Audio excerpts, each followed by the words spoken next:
لیکن رکن مجلس شورا دارالعلوم دیوبند سے درخواست کروں گا کہ اپنے خیالات سے ہم کو مستفیض فرمائیں، وقت کا خیال رکھیں، اختصار کے ساتھ اپنی بات پیش۔ بسم اللہ الرحمن الرحیم،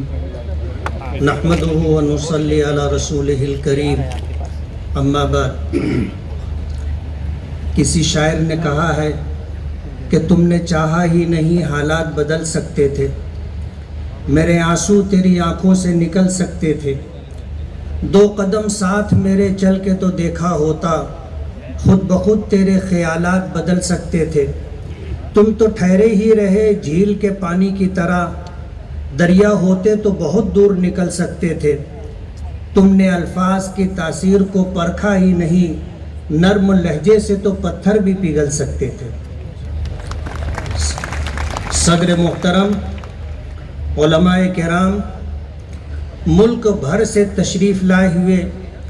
مجلس منتظمہ کے اراکین اور میرے بزرگوں اور دوستوں، جمعیت علماء کا یہ اجلاس عام ایک ایسے وقت میں ہو رہا ہے جب ملک میں بسنے والی تمام قوموں کو سہارے کی ضرورت ہے، ملک میں بسنے والی تمام عوام کو آپ کی رہنمائی کی ضرورت ہے۔ جمعیت علماء یہ کسی ایک جماعت کا نام نہیں ہے، یہ ایک تحریک ہے جس کا قیام 1919 میں باضابطہ عمل میں آیا تھا،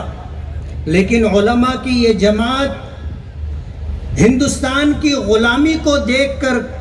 اس ملک کی آزادی کے لیے 1803 سے جدوجہد اور کوشش کر رہی تھی،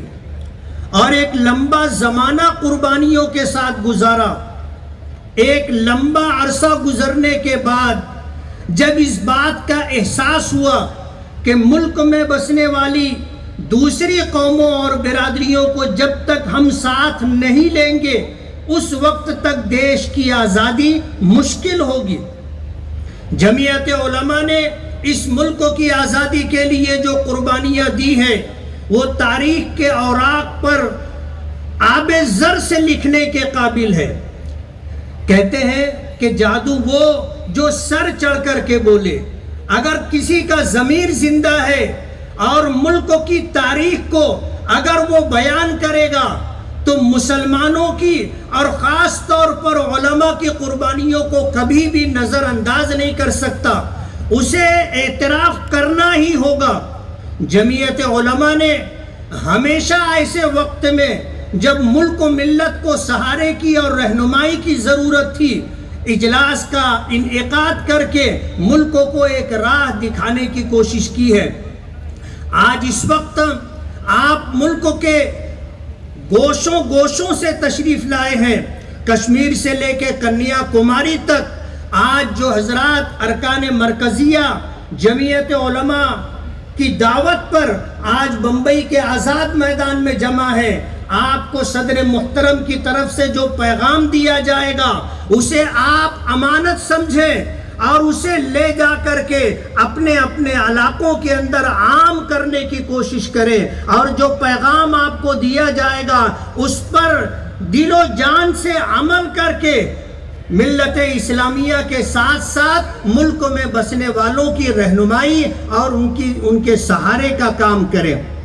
میں زیادہ وقت آپ کے درمیان حائل نہیں رہنا چاہتا، لیکن آپ کو یہ بتانا چاہتا ہوں کہ پورے ملک میں آج جس طرح کے حالات ہیں، ہم ہی نہیں، آج اس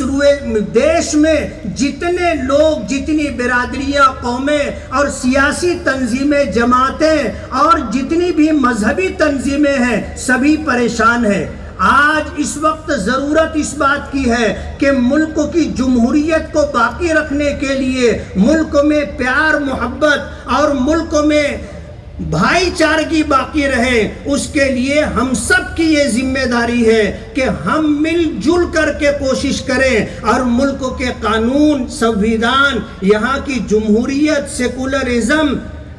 اور آپس کے بھائی چارے اور پیار محبت کو باقی رکھنے کے لیے ہم سے جو ممکن ہو وہ قربانی دینے سے دریغ نہ کریں۔ میں وقت کم ہے، اس بات کا احساس کرتے ہوئے اپنی بات ختم کروں گا، لیکن یہ کہنا چاہوں گا کہ مایوس ہونے کی ضرورت نہیں ہے۔ حدیث پاک میں آتا ہے ان قلوب عباد اللہ بین اصبعی الرحمن یقلبها کیف یشاء، ہمارے معاملات اچھے ہونے چاہیے۔ اصلاح معاشرہ کے عنوان سے یا مولانا اشہد رشیدی صاحب نے جو پیغام دیا ہے کہ اپنے اخلاق اتنے بہتر کرو کہ لوگ اس کا اعتراف کریں، اور اس اعتراف کے ساتھ ملک کے اندر بھائی چارہ عام ہو، اور جو پیار و محبت کی فضا ماضی میں تھی وہ دوبارہ قائم ہو، اس کے لیے ہم اپنا جو حصہ